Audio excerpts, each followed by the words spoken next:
আমাদের প্রিয় নবী হযরত মুহাম্মদ সাল্লাল্লাহু আলাইহি ওয়াসাল্লামের একজন কালো সাহাবী ছিল।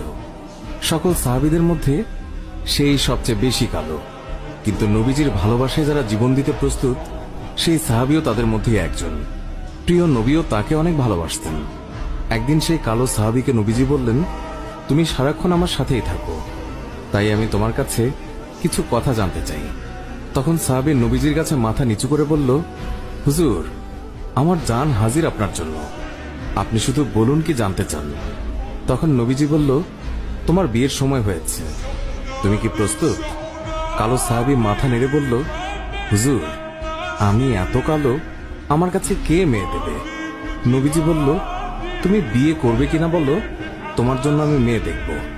এই কথা শুনে কালো সাহাবী খুশিতে কেঁদে ফেলল আর বলল, হুজুর, আপনি আমার জন্য মেয়ে দেখবেন, আমার কাছে এর থেকে বড় পাওয়ার কি হতে পারে?